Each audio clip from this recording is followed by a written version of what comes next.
పెద్దలు పిల్లలు అందరికీ నా యొక్క మనస్ఫూర్తిగా నమస్కారాంజలులు. అయితే ఏంటంటే ఈరోజు చాలా వరకు పెళ్ళిళ్ళు ఉన్నాయి, ప్రోగ్రామ్స్ ఉన్నాయి.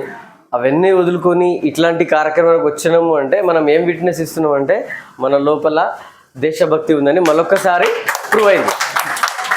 ఇప్పుడు ఏంటంటే ఇట్లాంటి కార్యక్రమాలు ఎందుకు జరగాలి, అసలు ఈ సద్భావన సమావేశం ఇవన్నీ ఎందుకు కావాలంటే, ఇప్పుడు మనం ఫర్ ఎగ్జాంపుల్ చిన్న ఎగ్జాంపుల్గా చూసుకుంటే మనము చేనులలో ఏ పంట వేయకున్నా ఏ పంట వస్తుందన్నా ఫ్రీగా కంప చెట్లు వస్తాయి కదా. అంటే మనం ఏ చేయకున్నా కంప చెట్లు ఎట్లా వస్తాయో మనం ఇట్లాంటి ప్రోగ్రామ్ చేయకుంటే చెడు కార్యక్రమం ఆటోమేటిక్ అవుతాయి.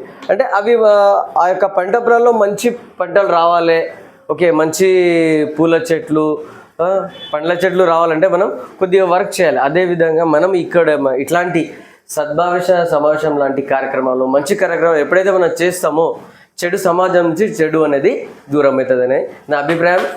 మీ అందరికీ మరొకసారి ఇక్కడ వచ్చినందుకు చాలా ధన్యవాదాలు. Thank you.